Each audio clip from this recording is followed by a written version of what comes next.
locked into You Are Urban iPlay Radio, the world's first urban podcast network. Lose £5 in 5 days with ISOT. ISOT sponsors the Two Urban Guys. Hey, yeah, they need some real brothers critiquing the movie. Yeah, giving up the real shit. Right, man. Big. Real brothers.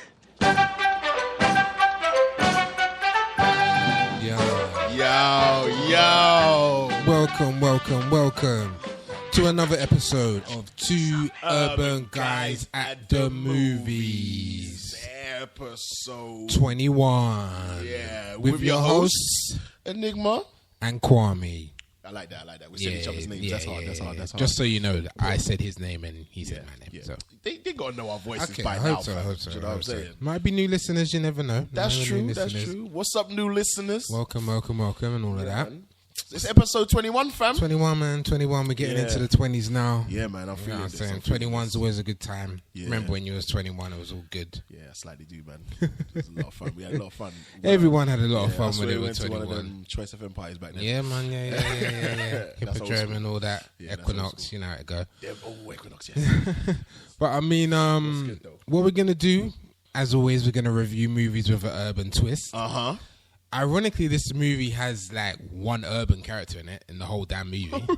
Really think about it. Ain't a lot of black people in this movie. But nevertheless, it's a movie that we felt needed to be covered. It came out a little while ago, but we felt it needed to be covered. We've been asked to cover it as well because it's like, it's a property that we grew up on. 100%. It's a property. That's the main reason why we have to understand cover what I'm saying? it. Like, if you were a child of the 90s, Yup. a boy especially, Yup. you was on this cartoon hard. These toys hard. Seriously. These lunchboxes hard. Are you mad? That's all you cared about, yeah? The yo-yos hard. You get what I'm saying? snap. Remember when yo-yo was popping, fam? I know there was a yo-yo of this. Everything, bro. Oh, my days. Bruv, real talk. So, I mean, let's get into it. The film we're going to be reviewing, They're the world's most fearsome fighting team. The Heroes in the Half Shell, Turtle power. Teenage Mutant Ninja Turtles Out of the Shadows. It's basically the sequel to the live action film that came out in I think it was 2013 or something like that. 14. Yeah. You know, I hate that, right? I think I've told you this before. I hate the whole getting rid of the number thing, the number I system. agree. And you know Fucking what? hate With it. this one, I actually think it works against them because So do I. you might not have known that this was the sequel. Yeah. So, kind of get what I'm saying? It don't blame Die Hard with a Vengeance. It was the first one to start doing that started type of all shit. of that shit with not But calling the it number subtitle, 3. blah blah blah. And it's annoying. Independence Day resurgence. What are you Shut up! talking It's about? Independence Day 2, motherfucker. And And this it's is, shit. I'm just going to refer to this as Ninja Turtles 2 from now on. Real talk, yeah, So yeah. Out of the Shadows is Ninja out of the podcast. It's not in the podcast That's it. anymore. It's gone. It's Ninja so, Turtles I mean, yeah, I mean, this is a film that came out, as we said, it's about them 4 turtles. If you should know they're a big part of pop culture, but Leonardo, Donatello, Michelangelo, and Raphael. That should be imprinted in your brain, fam. Like, Trust don't me. even think about that shit. This shit just rolled off the tongue. Roll fam. off the tongue, fam. I mean, and you know the colours as well. serious. Throw it out there. Leonardo. Leonardo's blue, fam. Donatello. He's the leader, innit? Donatello. Donatello's purple, fam. He's the Michelangelo. brain. Michelangelo's orange, fam. He's the Joker. Yeah, and and he's then- the black toe. Straight. And Raphael. Raphael's red. Then he's the beast. Serious. Fam. Why? He's the real muscle. talk, why is he so hedged? Why is he so hedged? He's a muscle. He's He's the always rag of working muscle, out as fam. well. All right, so I mean, You're benching me. One of my favorite scenes in this film. I don't give a shit. The acting with the it's actually turtles good, is bro. so good. It's actually good still. Let's get into it. All right, let's get into it. I mean, so yeah, we're gonna do a quick synopsis if you don't know about Ninja Turtles 2. Yeah. And yeah, here we go. Run that synopsis. All right. After facing Shredder, who would join forces with mad scientist Baxter Stockman and henchmen Bebop and Rocksteady to take over the world, the Turtles must confront an even greater nemesis, the notorious Krang. Bang. This is the thing, bro. Just when you said that synopsis, Yeah. when you was a kid, all you cared about was Bebop, Rocksteady, Shredder, Krang, and the Turtles. They put it all in one, bro. Let me just get one thing straight about Serious? this movie. Yeah? Oh. Let me just get one thing straight about this movie, yeah? The first movie, was, for me, I'm not going to lie, this is crazy I'm going to say this, but the first movie was 10 out of 10. Wow. Like, No, it's I a big movie. friggin' loved Really loved it, I yeah. literally watched it twice back to back. But then came along Turtles Out of the Shadow, fam. Yeah. Now it's not Out of the Shadows. It's Turtles 2. It's just calling it Turtles 2. Yeah, I should have said that. It doesn't deserve Out of the Shadows. It's better than that. It's better than that. Come on, Turtles, you're better than that. But listen, after watching this film, like, bruv, it literally, I'm not gonna lie to you, this is what I thought. As soon as I pressed play and it started going and I started seeing how they was developing the story, as soon as I saw Krang, and Rocksteady and Bebop, bruv, I was like, bruv, this is literally the cartoon. It's the cartoon, bruv. I've had a flashback back into my childhood, bruv. I was so, bruv, I'm a big kid. This film made me realize how much of a big kid I really am. Serious. And I'm not gonna lie, like, this film, when you're young, you imagined a movie of the Turtles, this is blatantly it. You kind of get what I'm saying. You know, when you're young and you come up with movies in your head, this is what they done. I swear that they couldn't have done it any better. They couldn't have. And you know why it's crazy? I'm even saying that I think they couldn't have done it any better because I love the actual original Turtles films. I was a massive. I bought both of them on original VHS, fam. And that cost a lot of money. Them ones, not cheap. Trust me, it's not cheap. Not cheap. I go $15.99. $15.99 VHS with a big cover. Big cover that you hear when you hear it, you open it. You can't open video in secret. Everyone knows it. Everyone knows what's going on. Is that a VHS? Yeah. You know what I'm saying? Yeah. Bro, the way I love the original Turtles 1 and 2, I actually think 2 was a better, 1 was a better movie. I'm talking about the original. The original 1990 movie, Nice. 1 was the better movie because they had better action, but 2 was fucking hilarious. I rinsed 2. Do you know what I mean? But now, I'm now thinking, okay, they've just literally remade Turtles 1 and 2 again. And I don't want to say it, but these two are better. Yep, they are. Like, I think this one is better than. I love those films. I think this one is better than the first one. And I really like the first I only realised that 2 days ago because I was so stuck on the first one. Because I love the first one. Yeah. But you know what? I love what they did in comparison to the first one. How they stepped it up a little. The first one was very. Even though it had its jokes, it had a very serious storyline. Yes, yeah. And it was, and it was made to be very realistic. Yeah. Whereas this film, they just said, "Fuck it, we're gonna go back to the cartoon, fam. We're gonna, bruv. You gotta ask yourself, did they even explain Krang? They said we're not explaining Krang. Krang is from another dimension, and he's here, and that's it. And he is a big brain inside someone's boxer shorts, fam. They said we're not explaining shit because they didn't explain it in the 90s, so we're not explaining it now. Now, that's what you gotta love. I love that they took what we loved about the original cartoons and movies and turned it into a movie. Okay, let's get into this a bit more. So I mean, the plot pretty simple, as you said in the synopsis. Basically, trying to stop Krang from coming into this world. It was basically a full-length cartoon. It literally was a full-length cartoon episode. What did you think? I thought the Turtles looked even better this time around because the Turtles looked good last time. Yeah, but it looked even more like you could see them the realism on the face and all of that. Bruv, it was sick. And then like the action, bruv. That's what got me. It was the action. Do you know what's crazy? Okay, this is weird. I don't know, because we like action and shit, and I'm an action guy to a degree. But I think as I've gone older, I think I started to prefer dialogue, the drama and dialogue over the action. Now, the action in both these films, in 1 and 2, is second to none. Some of the best CGI'd action you've ever seen. But if I'm honest, what I've looked forward to most in both films is the dramatic acting of the Turtles. The facial expressions and especially like the interaction between Leonardo and Raphael, because that's so the cartoon and the original films. They captured it perfectly. How them two are always fighting for leadership and.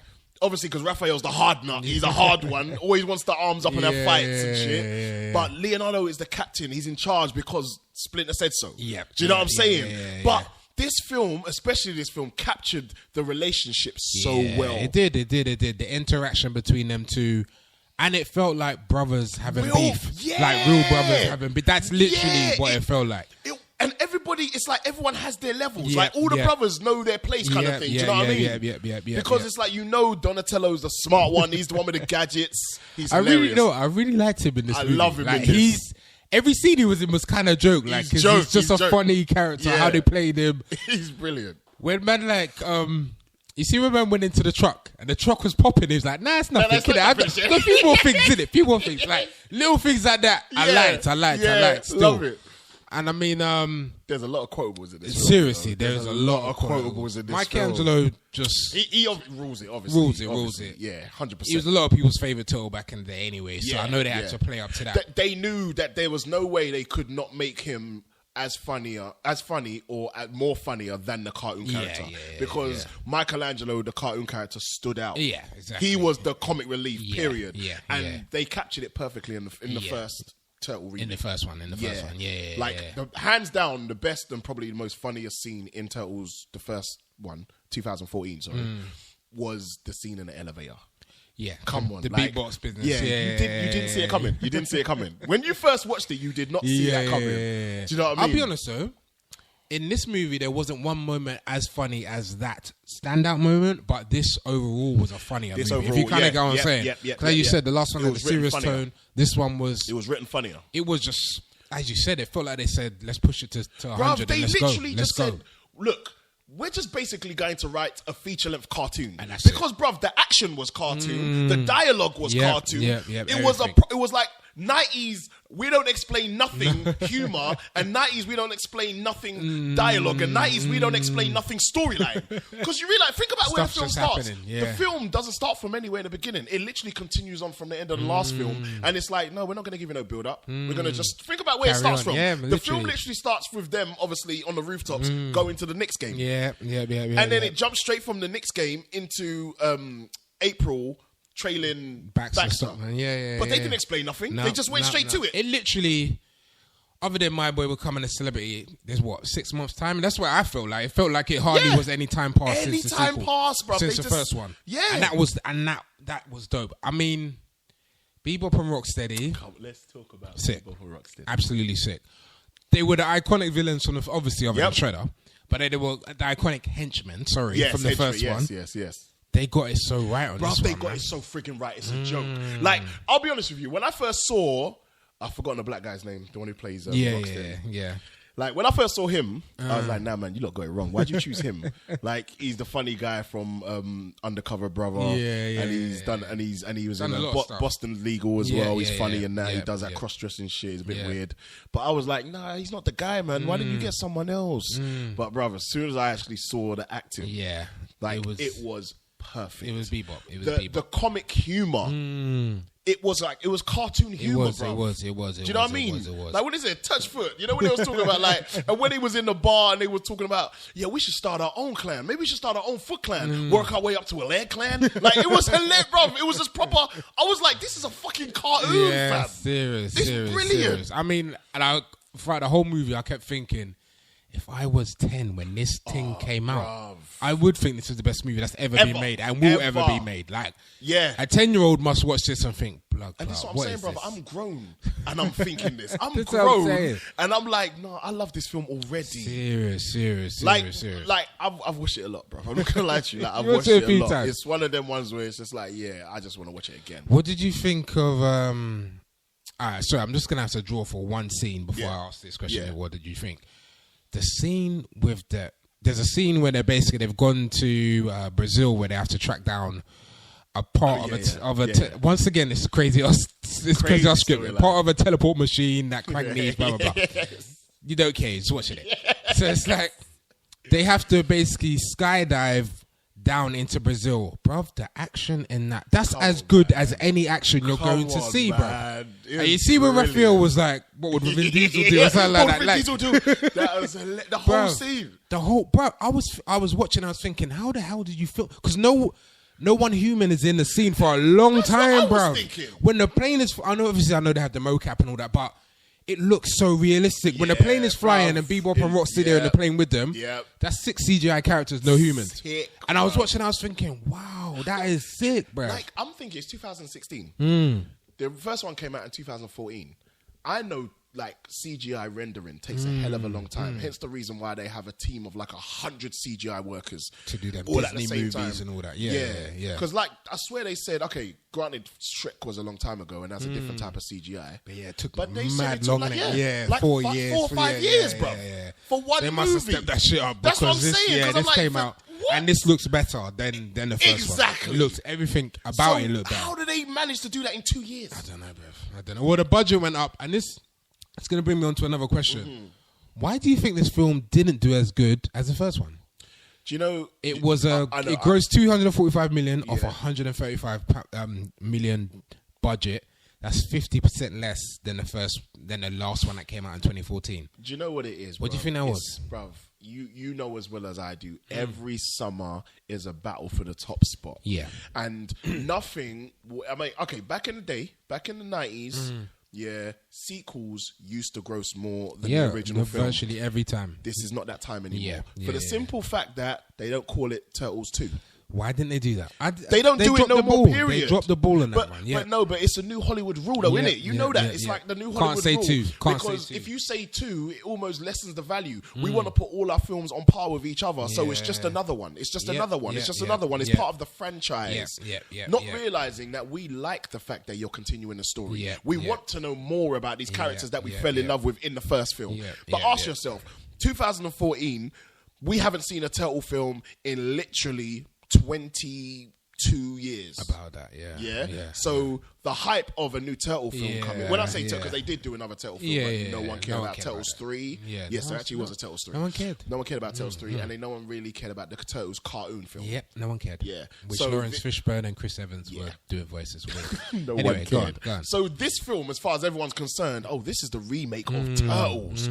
So that's just like Star Wars. It was a hype thing. Yeah, okay. You know what I mean? It's the first. I get you. The second will not necessarily be bigger than the first, especially if it's not called number 2. Yeah. They think calling the number 2 is detrimental. Whereas it actually works. It actually works. Because Out of the Shadows is a terrible title it's a terrible title. Like, what? So what? And hold on, didn't they actually do that for Turtles 3? Because Turtles 3 wasn't called Turtles 3. It's called Turtles 3 something. Yeah. Turtles, something like that. Something. And it was a bomb. Secret of the Ooze. But it was called Turtles 2. Turtles 2. And then Turtles, I don't know. Turtles 3. Under the manhole or something bullshit. I don't know, man. They went back to like medieval times or something. Remember they went back to China. Shit. They went back to, my days. Yes, I do remember that. Damn. I don't know, something like that. YouTube that. That's some weird shit. Turtles 3. Okay. It's an urban podcast, so we've got to go to the urban character that I mentioned before. Yeah. How did you feel about Tyler Perry as Baxter Stockman in Turtles? You did say there was only one black character. There's actually 2 though. Who? Rocksteady's black. Oh yeah, technically. Technically. So okay. My man. The second urban character. How did you feel about Tyler Perry? Personally, I actually think he did an amazing job. Because amazing. No, do you know why? Amazing is a big word. Because he really slipped into the character. You know, he had the laugh down pat. You know, his laugh. He had the kind of mad scientist run. He had that kind of look. I feel like my opinion. I just say I'm saying this because I'm his biggest fan. But I feel like he channeled Nutty Professor in this. Okay, you know the scene when Buddy is about to turn into when Sherman doesn't want to turn into Buddy Love, and then he tricks him and he turns into him in the end. Sorry, Jason. when he basically takes the drink and he says, "I fooled you," and he says, "How to lose? What's it? 350 pounds in 20 seconds? Thanks, Mega Shake." And that scene, if you remember that scene, to me that was very much one of the actual scenes in this film. Okay, go watch that scene again in Nutty Professor, and then go watch this scene. I think it's the first scene when he's amongst all the TV screens and he's trying to break Shredder out of prison. Okay, There's a similar angle shot. Yeah, maybe I'm very getting mad similar to it. No. I know. But you liked his portrayal then. I liked it. No, brother, I'm not even gonna diss him. And I like the end when he gets taken away. You don't see him again. It's like no, I'm a legend. It's hilarious, bro. I was like, when he's being, because remember's tall when he's getting dragged away. Remembered, so no one will remember you. Shredder was weak. I'm gonna be honest. I was quite disappointed. He was the weak link in the whole damn. Do you know what's weird about this film in regards to Shredder? Turtles need Shredder. He is their arch nemesis. He's their Joker. Yeah, he's their Darth Vader. 100%. Yeah, and you know what was? Do you know what was the biggest letdown of this film? Was Shredder. 100%. Because this Shredder doesn't stand up to Shredder in number 1. No. That Shredder was fucking scared. Was a bad man. But you know what it is? I think, again, it goes back to that whole seriousness. The first one was more serious. This one, they went with more comedy. That first Shredder was like, look at the end fight scene. The 4 of them couldn't beat him in the beginning. Do you know what I mean? They struggled. They had to man up together. Like a robot. And that fight scene in Turtles 1 was at the rooftop was amazing. It was sick. And you got to ask yourself, bruv, why was there no Shredder and Turtles fight scene in this film? There wasn't one. Did he fight anyone? No. I actually can't remember. And there wasn't really a Turtles versus Foot Clan fight scene. Not really. There wasn't. It was mostly other stuff happening and more them dealing with the police and blah, blah, blah. Yeah. But I mean, Shredder was a waste. That's the one thing I would say. I'm not even going to start dissing him. His performance was fine. He just didn't do nothing. He was just there. He had a good voice. It doesn't touch James L. Jones's, but yeah. No. How did you feel about the new Casey Jones? Do you know, okay, honest opinion? That's my boy, but I'm willing to hear what you got to say. Okay. Here's the thing, yeah.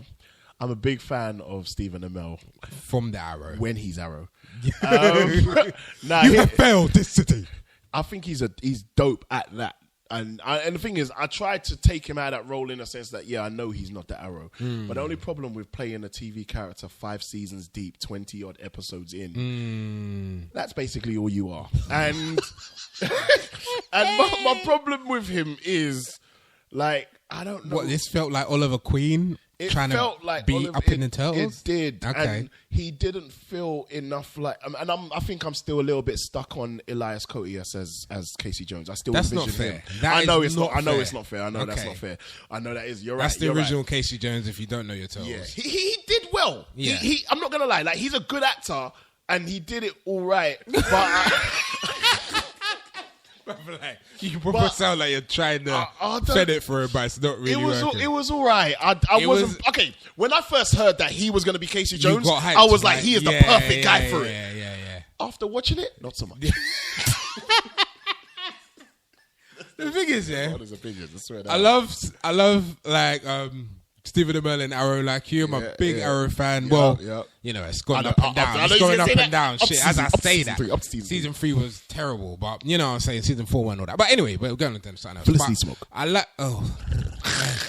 like him in that he's dope in that, yeah? And in this, like, there was one part I actually laughed, and he wasn't even doing anything funny. I just laughed because it was a bit silly.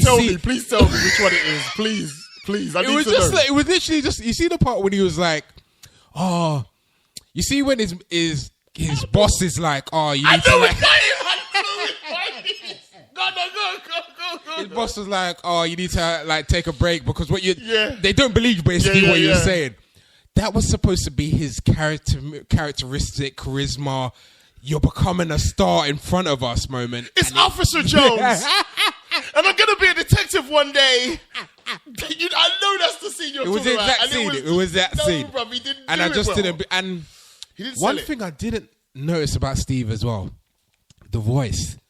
The voice, he's got a bit of David Beckham about it. It's a bit, it's a pitch just a bit too high. Thank you. Just and slightly too high. I prefer Elias Koteas because at least he was funny, and 2, he felt more of a man. Yeah, he was more manly, especially when technically in the original Turtles, he used to grease April a bit. Not a little bit, a bit. And, okay, now and the thing is, it was noticeable, right? Yeah. So ask me, why did Steve Amell not grease April, and why was April greasing him more? At the end, no.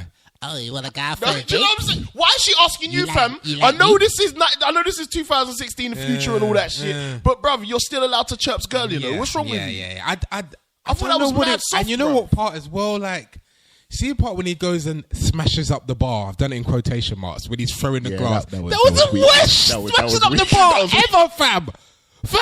That was weak. I've seen more beef at secondary school back in the day. That's worse than that. The shit getting ripped up than that. Bruv, man broke one thing through a glass. All right, I'm going to tell you. Like, what? Is that it, fam? Nigga, break about 5 more glasses. Maybe I'll talk. He hardly broke anything, bruv. And he was soft with it as well. That scene was forced, I think. Yeah, it was another scene. Did they run out of time? Something like that. Maybe they ran out of time or budget or something, because that scene felt rushed. They said, Steve, just do something, smash it up a bit. Yeah. But you can't smash up too much. You run out of money. Just smash one glass or two. Just that. Bring your own glass. Bring that glass. And, okay, you can smash the jukebox. We'll buy another one. It's fine. What kind of... You know who I thought was good, though? I thought Megan Fox was all right in her parts. She's improved as an actress. She's all right. You see the part at the beginning when she was pretending to be a geek? That was with Baxter. Bruv, I'm telling you now, that opening scene was so the brainchild of Michael Bay. Of course, that's Michael Bay. You know that's Michael Bay all day. He literally wrote that shit. Straight. Probably shot it as well. Yeah. I'm not going to lie. He loved that. Let me do this bit. He loved that. But I thought her comedy was alright. Good timing. Right, she had the right responses. She's getting better. I mean, Michael's the only person that's giving her a job nowadays, it seemed like. And she's still getting boned by the guy from Beverly Hills 90210. Pussy, I'm hating. Weird. How did he get that? Yeah. But still, I thought she done well. I always wondered how he got that. Did you So would you say, because you've gone through the history of the Turtles? Yeah. Is this Turtles 2 the best Turtles movie ever made? Oh wow. You don't have to say yes. Do you know what I'm gonna do? And I actually intended to do this the other day, but obviously wasn't enough time. Because I just watch this one, but I want to watch all 4 of them back to back. Wow. Yeah. Wow. So I want to watch the first 2, so original Turtles and then Turtles 2, Secret of Ooze, and I watched it the other day. Did you know? Weird fact as well. You know, in Turtles 2, remember the Chinese boy Kino is delivering the pizza? Can you remember that? Yeah. You know who he actually plays one of the Turtles? Weird. Because he's martial artist, isn't it? So he actually plays in not in the new ones, the old ones. Yeah, so he plays that character Kino, and he actually is one of the Turtles. He does the martial arts scenes. Yeah. That's it. He's done. He's hard. I actually do want to watch the old ones now. I ain't seen them in a minute, but I do want to check them out. That's what this movie does. Yeah, and he's actually in The Last Dragon. I remember. Yeah, classic. He's sick. But yeah, I want to watch those 2 back to back. I always hated. One thing I always hated about Turtles 2, Secret of Ooze, though, the fact that they never called Bebop and Rocksteady. They called them Toka and Raza, and I never understood that. I was like, why would you do that? Yeah. We watched the cartoon, motherfucker. Like, it comes on every week. Yeah, why are you gonna now call them Toka and Raza when we know them as Bebop and Rocksteady? Yeah. Dickhead. And Kevin Nash, as we found out, was Super Shredder. Yeah, that's weird. Kevin Nash, the wrestler. If you're a 90s kid, you know who the hell Kevin Nash is. Big Sexy. One of my favorite wrestlers. And I'm not even going to pause that because I always used to think he was a G. I don't give a shit. When I say Kevin Nash was one of my favorite wrestlers back then, NWO fam. But would you say this is this the best? Is this the best Turtles movie? Do you know what? Is it okay? Is it better than the first one for you? As in the 2014. I'm just talking about the new iteration of Turtles. It's just better, or is the first one better? Or are they the same? It's really hard to answer because I'm thinking about the original 1990s Turtles. No, just think about the last one, the 2014 Fellow one. Chucker, eh? That was one of my favorite scenes. And then Turtles 2. This bridge can't take much more of this. No, with all that stuff on top, and the Vanilla Ice was okay. And then all the way to 2014.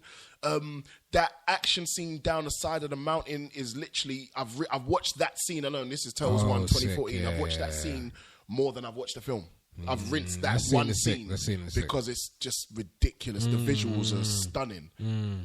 I don't know. It's hard, man. It's hard. Do you know? Okay, honest opinion, I actually don't know because I want to say the first one, but I know this one has got so many better elements. It's got a lot of bit, and like the Brazil part I was talking about when they skydive. You know, when they got into the waterfall bit. Yeah, and man brings out the tank and then they do the slow mo. Bruv, I rewound that part nice 4 to 5 times because I was like, that looks. It just looked. Yeah, that's what it is. Like, you know what I'm saying? It's just visually.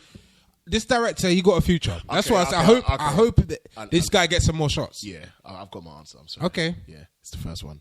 Wow. Yeah, it's as much. No. I'm thinking about how sick this one is. Yeah, but then I'm thinking how many times I've watched the first one. Yeah, and I'm thinking about all my favorite scenes in the first one, and I like the build up. The fact that when they all get kidnapped by Shredder, and then Raphael has to break them out. And that whole fight scene and the build up and bruv, the first one got me emotionally. I think because it's more serious. It's more serious and blah blah blah. Yeah.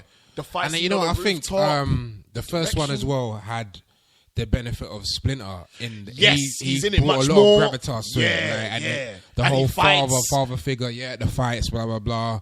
Like, I was upset when man got he didn't get murked, but you know what I'm saying, when he got beat down by the Super Shredder. So it's like but then again, this one, as you said, is the perfect reiteration of the original cartoon. But if you wanted the cartoon made into a movie, I know the first one. You're right. No, but this one, because it's got Baxter, it's got Krang. Bruv. Krang was a big character. Bruv. It's got Bebop and Rocksteady. Do you know what gassed me the most about the whole this whole film, Out of the Shadows, Turtles 2? Yeah, is this first time when Shredder teleports and he's with Krang. That whole scene is the scene that made me know, this is the one. Because everything Krang was saying. Because I was just listening to Krang, the voice was on point. Whoever was doing the voice of Krang, it's actually remember Everybody Loves Raymond? Yeah.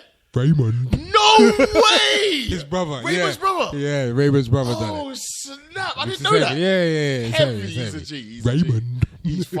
He's funny. But you know what part got me the most in that part is when he's saying, when he's talking, and he just says, the Technodrome. And then it just echoes. And I was like, this is the fucking cartoon, fam.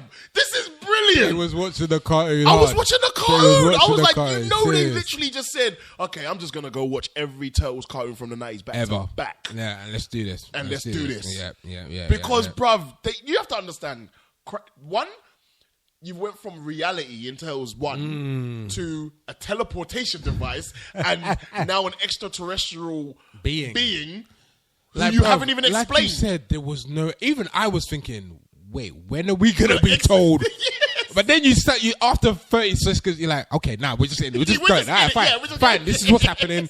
Krang's there. That's it. And you know what and else? They even had the robot man that he was in. They didn't need to draw for that, bro. That's what I'm saying. And it was authentic. They kept it authentic. Serious, bro. Serious. And the other thing that let me know they truly was in cartoon mode was the fact that Casey Jones meets them for the first time and he's not even scared. Yeah. That's cartoon, fam. What are they? That's bro. Turtles. Man was in... Oh, that's the van. You lot help New York. Fuck it, I'm down. Wait. Whoa. You know what I'm saying? Fam, come on now.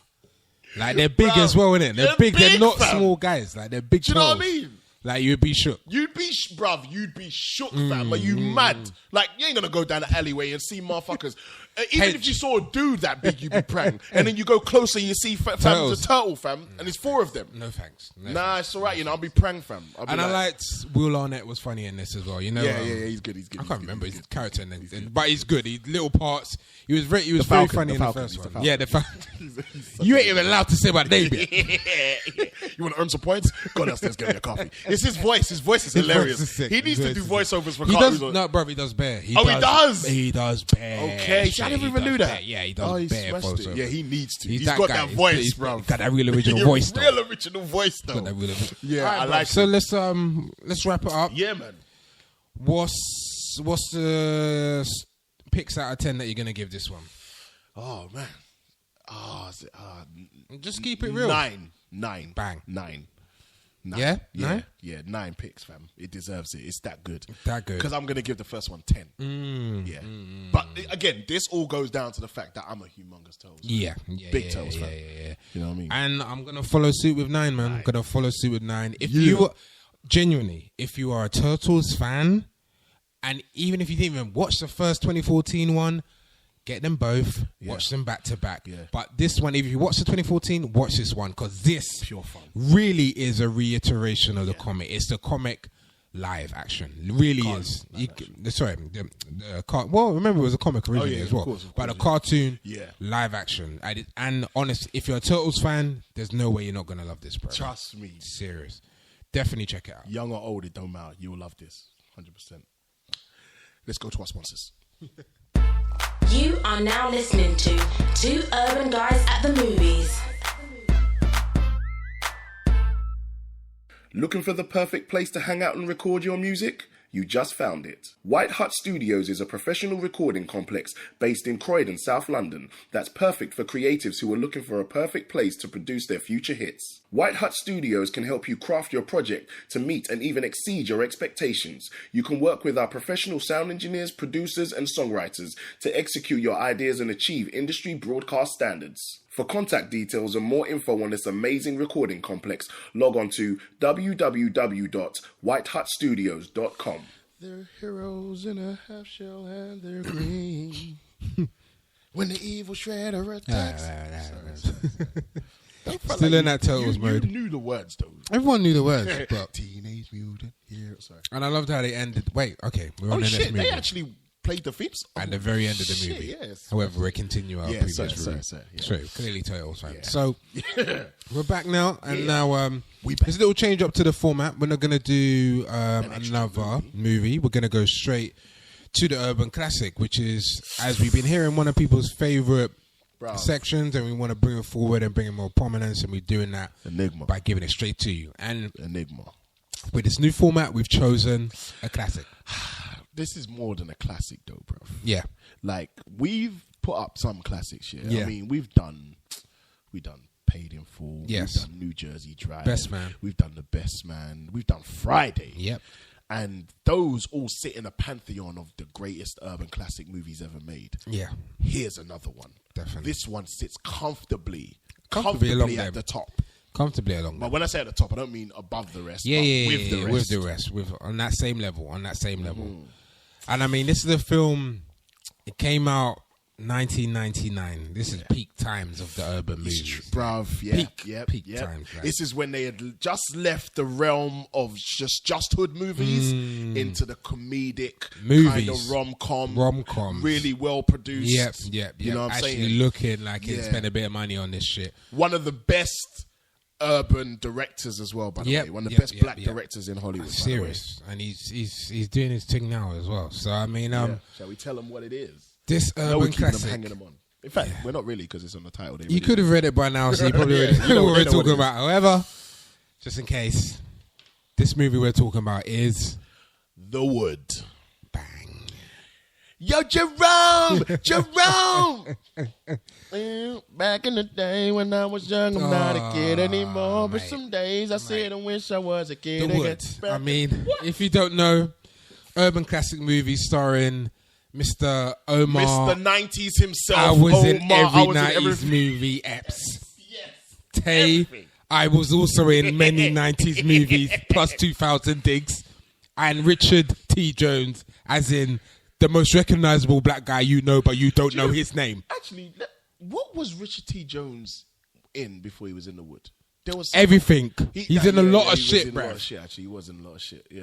No, it's because I'm just trying to think of the one specific thing that I remember I can't remember what he was in a lot. Yeah, that nigga do a lot. Yeah, he was that guy. And still. I mean, bruv, let's just jump into the synopsis and then just get into the movie. You can't step over Sanaa Lathan, man. She's like the queen. She's like the new Teresa Randall, fam.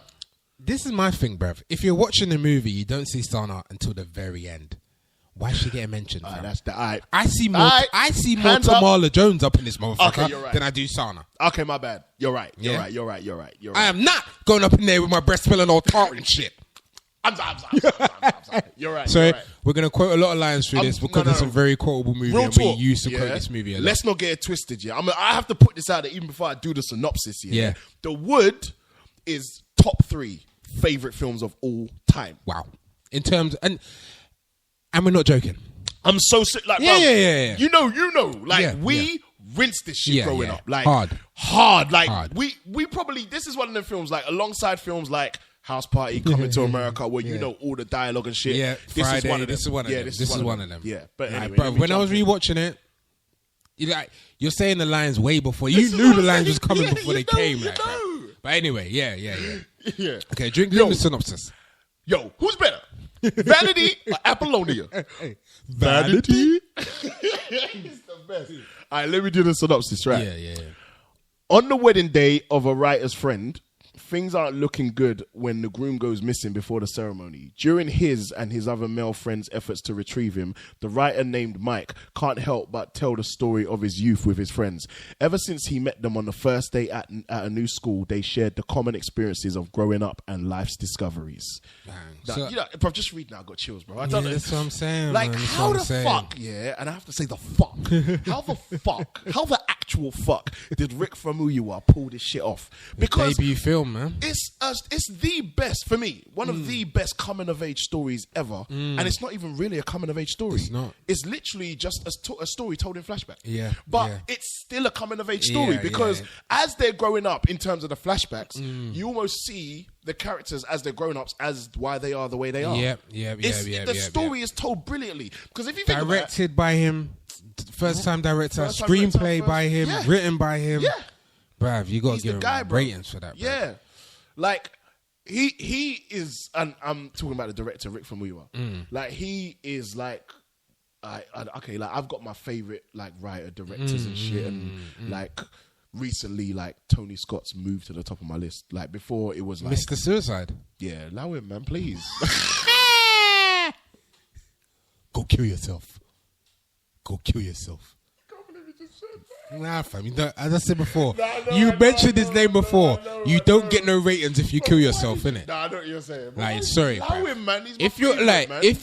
if you're anyway, go on. I don't want to get into that. We're going somewhere else. Still, no. But like I was saying, like my list goes as it's Tony Scott at the top, Michael Bay second, because these guys, the way they write and the way they direct, like it draws me in as a viewer. Like I like how they, and I'm not saying they're the best. They're my favorites. It's your favorites. You know what I'm saying? Yeah.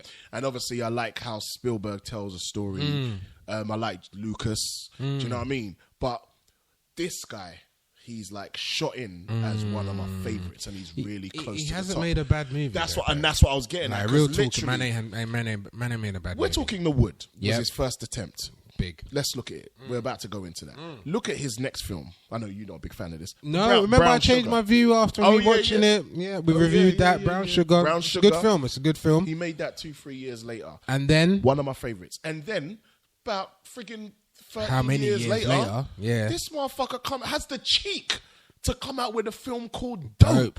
Dope. Have I just got shut? Which we've also covered. Yeah, and you know we feel it is a dope movie. Bruv. And next he's got The Flash. He's doing the Flash movie. Sorry, what? He is directing the Flash movie. Okay, hold on. How the fuck can I not know this? He is directing the Flash movie. Are you being serious? Yes. He is directing Barry Allen in the standalone Flash movie that's coming out in 2018 from DC. Yes. Yeah, this is interesting. Like, I don't even know how to take that right now. Because people are saying that the Flash story is going to be kind of a coming of age story. It's a perfect guy to do it. Wow. And it's an origin story. It's going to be perfect. It's perfect. It's perfect guy to do it. Why did you have to tell me this on the show? I'm sorry. You should have told me this beforehand. Like, I'm kind of thrown. He's speechless right now. So let's get into the film. Let's just get into the film. You know, I liked when rewatching it as well. If you haven't seen it in a long while and you don't really remember The Wood too tough, it is basically two different scenarios that's going on, as you're saying, almost flashback-esque. But for me, when I was watching it, it felt like two movies for the price of one, to be honest with you. It really felt like the youngsters coming of age. It feels like almost a separate movie. And all the grown-up stuff with Tay and Omar Epps. Whole nother feels like another movie. It feels like the Best Man type of thing, that era. And this just feels like a nice coming of age movie. Yeah. But it meshes together. And the characters, I think they got the characters dope. Acting, the younger actors, the younger actors. The younger ones the younger Slim. Nah, so come on, fam. He's similar to the older Slim. You kind of get what I'm saying, and that's hard to do, Bev. My question is, how the fuck did he not do anything else? Yeah, like not so much Ro. Ro was okay. He's good. Just doing his thing, but Slim was joke. Slim was joke. Slim was looked like a young Snoop. He did. Bro, he was, bro. Arguably the funniest scene in the film is the dance, and the build up to the dance, and then when they come on, when they're in the store, when Stacy's robbing the store, trying to pick the mints. Yeah. Why is man shaking the drink for? It's like, nigga, you know where the fuck we at? No, bruv, that whole scene. Oh my god. Slim is hilarious. The whole, bruv, you know how many times I've rinsed that part when they're when they do the breath check? Yeah. And then you hear the dog bark, bruv. There's a scene where they got to check their breath, the breath test. That you used to do back in the day, don't lie. But every dude did that. If you didn't, you're a liar. You might still do it. Like, you know what I'm saying? You never know what I'm saying. But there's a part, for some reason, when he smells his breath, Slim, it's a dog bark. It's hilarious. Like, look out for you if you ain't clocked it before. I'm cool. That's Mike. I'm not going up in this with my breath smelling all tart and shit. Mike, even like, you know what I was thinking as well when I was rewatching it? Mike is very similar to the lead character of Dope as well, you know, just in terms of his acting, how he looks. Yeah, I know what I'm saying. I swear, didn't we say? I swear when we covered that, because I'll say like if Sean Nelson was still young or whatever, he would have played that character because you're right. That very is similar, him. very similar. You can almost tell that Rick Famuyiwa knew what he wanted. You kind of get what I'm saying? 100%. I reckon he told my boy to watch Dope. I mean, to watch The Wood. Yeah. Because the demeanor, his kind of characteristics and the dose, he's quite calm. Yep. And I mean, I'm not his biggest fan, as you know, Tay Diggs, but he's hilarious in this. Bruv. This is hands down his funniest film. Hands down his funniest. For me, it's his best performance. Yeah. Hands down. And he's not even in a film that much. That's what I'm saying, but He's funny. My favorite Tay Diggs part in this film is "Make it last forever." Why did he just start singing out of the blue for no reason? Like what? Girl, you know. I said yes. The little bit at the end. Why was he drunk? He plays a good drunk though. He plays a good drunk. That's the best scene. That was the best scene. No, but bruv, the other funny scene when they was in the store. The convenience store. And he starts poking. I wish you guys can see what I'm doing. Like, you know when he pokes the dude, he's like, and he starts poking him in the chest. Like he's part of the joke. Yeah, and he's like, bruv, he don't even know you, fam. When you poking the next man in the chest. Change, homie. Keep the change, homie. Slip. Tay Diggs was good in this, bro. Serious, but you know, it's interesting. Like, I would like to know, like, the process on how they actually developed those characters in terms of matching them with each other. Like, they must have shot one first and then shot the other. Bruv. Yeah, because they really matched them well. Do you know what I mean? I think maybe they got more than likely they filmed the older actors' parts first and then got the youngers to look at their characteristics and say, okay, that makes sense. Let me do that and blah, blah, blah. So it's like, but I mean, would you say, is this his best film? Who? Rick. Oh, shit, that's fucking hard. But the ones we've just mentioned. Yeah, out of three. But here's the thing, because for me, like, you know how highly I rate Brown Sugar. Yeah. And I'm not saying Dope don't count, because Dope's kind of new. It's a new. I'm not putting it there. It's on par. It's on par. Yeah. But it's definitely out of the wood and Brown Sugar. And my issue is with Brown Sugar is the fact that it's about hip hop. And the whole hip hop as a love story. He told it. I couldn't do it any better. Yeah, definitely. Like, definitely. I loved, like, my whole thing, you know, that whole, so when did you first fall in love with hip hop? I love that shit. And the whole breakdown at the end when they're talking about when she wrote her article and then she says, it's you were hip hop. And man, that film gets me. But it can't take away from what this film did for me growing up too. Like me as a young man watching The Wood and was just like, I fucking love this movie. Like this film, because both of them films touch me in two different ways, innit? The Wood is more of, this is me as a young man. That's me and my boy. Because remember, we used to always say that. We used to say, that's me, you, and Grem. Do you know what I mean? We used to say, it's me, you, and Grem. When we used to go on our stupid antics, because when we was young and just on road doing nonsense and just having fun, it was like, it's like The Wood. It's like The Wood. Same as we used to liken New Jersey Drive to us as well, when we spend our days going Croydon doing nothing. You all done it. Don't allow you lot didn't compare yourself to movie characters. Do you know what I'm saying? We blatantly big jackets and shit. You know what I mean?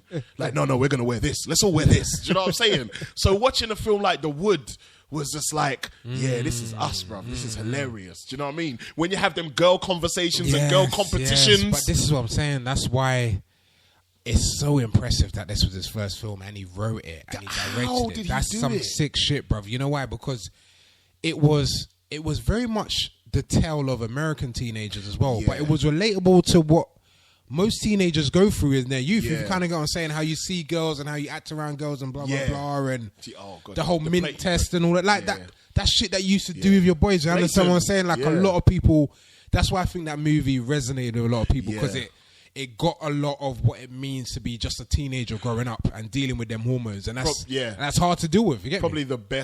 One of the best depictions of that was Mike's first day at school. When they dared him to go touch Alicia's bum. That's everybody can relate to that. That whole how dare you, blah, blah, blah, fight. I'm going to get my big brother on you.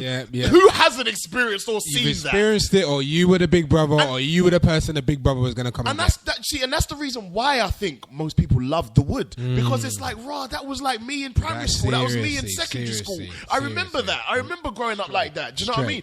And this is the issue that I have again with Hollywood. When Hollywood likes to tell this age-old story of black movies don't sell, black characters don't sell. So just because of the colour of their skin, it's not a good story. That story has got nothing to do with them being black. Because if we can relate to a film like American Pie or a film like 10 Things I Hate About You, why can't everybody relate to The Wood? Exactly. Do you get what I'm saying? No, you got a fair point, and that's bro. what I'm saying. And you know what?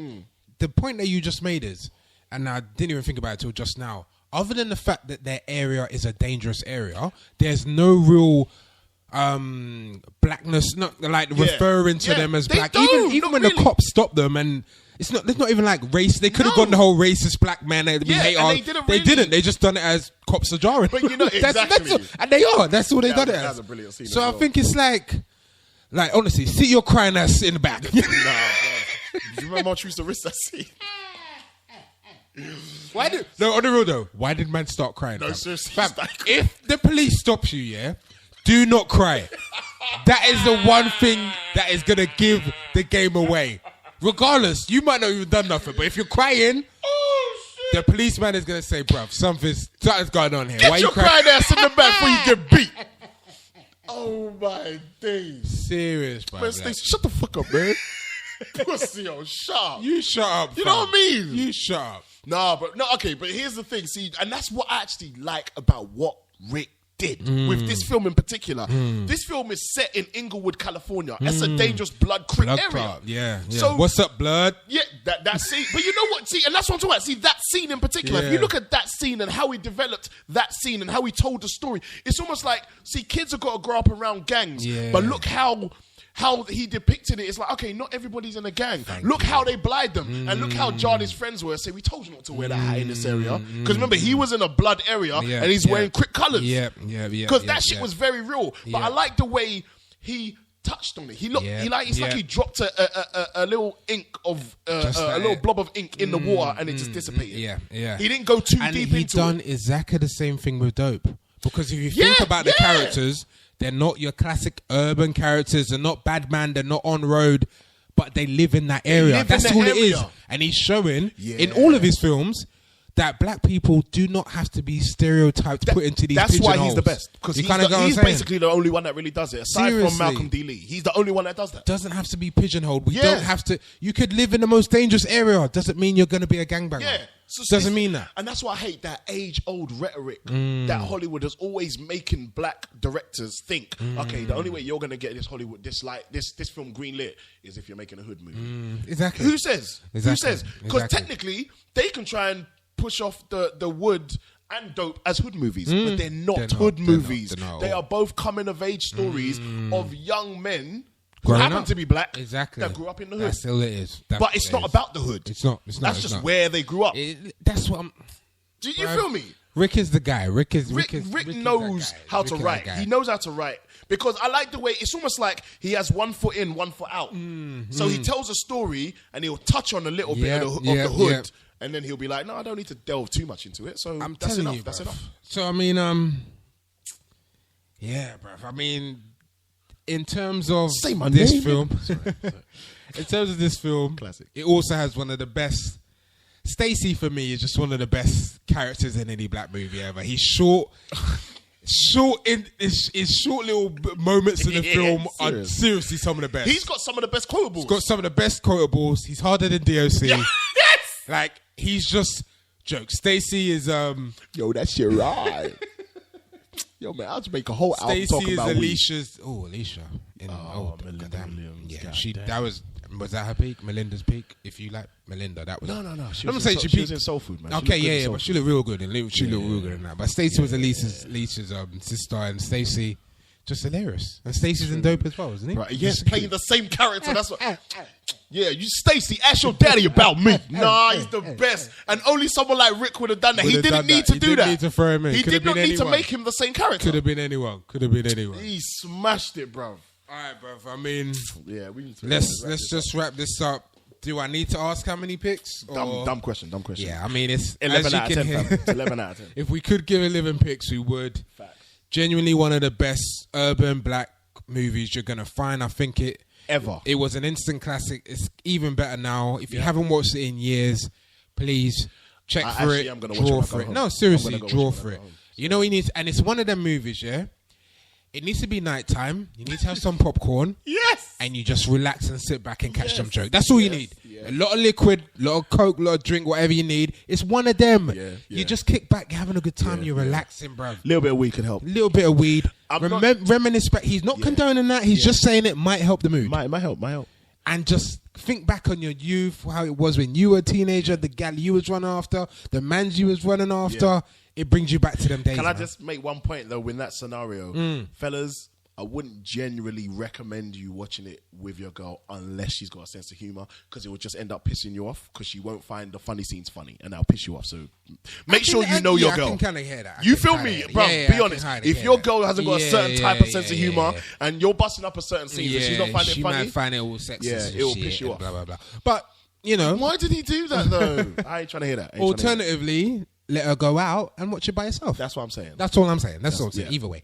So, yeah, classic, 10 out of picks all the way, 10 picks all the way. 100 11. 11 picks. Extra picks. I mean, that's the word. I mean, that's the end of the show, bro. That's the end of the show, man. If people want to shout at us, what can they do? Yeah, hit us up on Instagram and Instagram and Twitter, sorry. Can we focus on iTunes?